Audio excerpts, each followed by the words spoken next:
নমস্কার বন্ধুরা, আমার চ্যানেলে তোমাদের সবাইকে জানাই স্বাগত।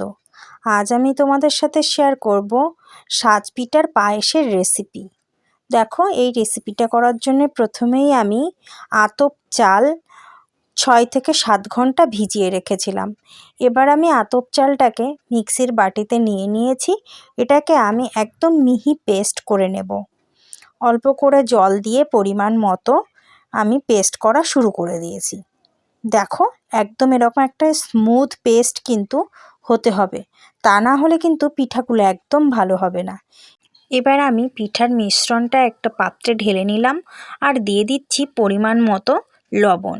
এই পিঠাতে লবণ ছাড়া আর অন্য কোনো উপকরণ মেশানোর প্রয়োজন নেই। লবণটা দিয়ে আমি ভালো করে মিশিয়ে নিলাম।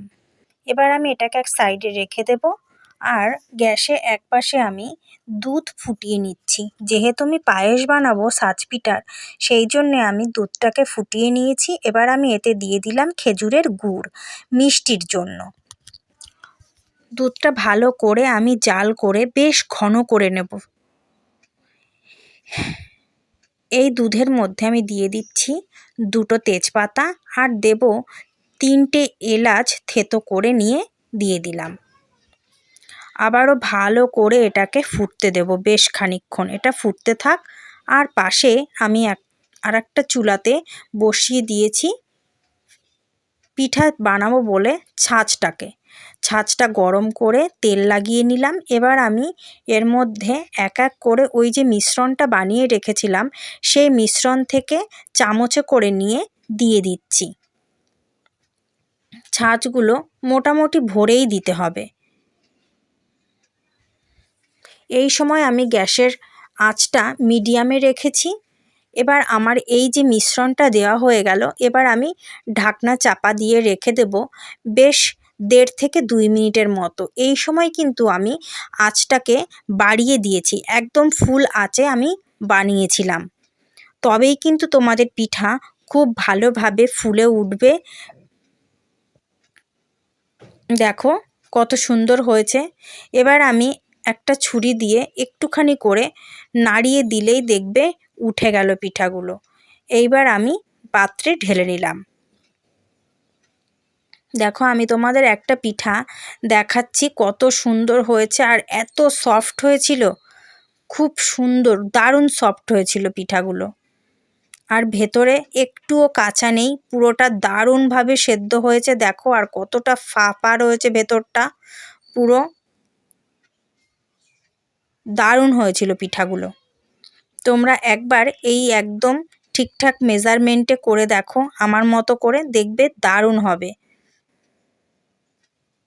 শুধু চাল গুঁড়োটা করার সময় তোমাদেরকে মাথায় রাখতে হবে যে পেস্টটা তোমরা বানাচ্ছ ওটা যেন একদমই স্মুথ হয়। আর আমি তো তোমাদেরকে দেখিয়ে দিলাম কতটা পাতলা করে এটার মিশ্রণটা বানাতে হবে।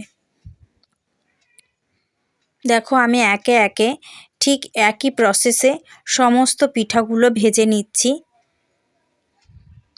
প্লিজ আমার চ্যানেলকে যারা এখনও সাবস্ক্রাইব করোনি তাদের কাছে একটা রিকোয়েস্ট রইল, প্লিজ আমার চ্যানেলকে সাবস্ক্রাইব করে নিও। আর যাদের আমার রেসিপিগুলো ভালো লাগে তাদের কাছে একটা রিকোয়েস্ট রয়েছে, প্লিজ লাইক কমেন্ট শেয়ার করে দিও। আর যদি আমার কাছ থেকে তোমরা কোনো রেসিপি দেখতে চাও আমাকে কমেন্ট করে অবশ্যই জানিও। আমি চেষ্টা করব তোমাদের মনের মতো করে তোমাদের দেওয়া রেসিপিগুলো বানিয়ে তুলতে। দেখো, আমার দুধটা যে জাল করে নিয়েছিলাম সেই দুধটা একটু ঠান্ডা হয়ে গেছিলো, কারণ আমি গ্যাসটা বন্ধ করে রেখেছিলাম। আমার পিঠাগুলো বানাতে বানাতে একটু ঠান্ডা হয়ে গেছিলো, তাই আমি আবার উনানে বসিয়ে দিলাম। গ্যাস জ্বেলে দিয়েছি। এবার আমি ওই দুধের মধ্যে দেখো আমি পিঠাগুলো দিয়ে দিচ্ছি। আমি বেশ খানিকক্ষণ জাল করে নেব। পিঠাগুলো যতক্ষণ না আমার মনে হবে যে ওর ভিতরে সমস্ত দুধটা ঢুকে রসালো হয়েছে, যতক্ষণ না ততক্ষণ আমি এটাকে জাল দিয়ে নেব। দেখো, আমার একদম ভালোভাবে ফুটে গেছে দুধটা, তাই আমি এখন বন্ধ করে ঢাকা দিয়ে রেখে দেব। এটাকে আমি মোটামুটি অন্ততপক্ষে 3-4 ঘন্টা তো রাখবই। তারপর আমি তোমাদেরকে দেখাচ্ছি। দেখো কত সুন্দর হয়েছে না দেখতে। আর খেজুর গুড় দিয়ে বানালে এই শীতের খেজুর গুড় তো খেতেই হবে, তাই না বলো? খেজুরের গুড় দিয়ে এই সব পিঠা বানালে জাস্ট মানে কি বলবো, ভাষায় বলে বোঝাতে পারবো না তোমাদেরকে, এত সুন্দর সেন্ট বেরাচ্ছিল কি বলবো তোমাদের। একবার বানিয়ে খেয়ে দেখো। আমার পিঠার ছাঁচগুলো ছোট ছোট, তাই পিঠাগুলোও ছোট ছোট হয়েছে। এটা তো খেতে জাস্ট দুর্দান্ত ছিল। দেখো আমি তোমাদেরকে একটা কেটে দেখাচ্ছি যে এর ভিতরটা কতটা ভালোভাবে দুধগুলো ঢুকে গেছে। কত সুন্দরভাবে দেখো ওর ভিতরে দুধ ঢুকে গেছে। তাহলে আজকে এ পর্যন্তই, সামনের দিন দেখা হবে আবার অন্য কোনো রেসিপি নিয়ে। আমি তো বললামই তোমাদের জন্যে আমি দেখাবো বলে অনেক সুন্দর সুন্দর রেসিপি বানিয়েছি।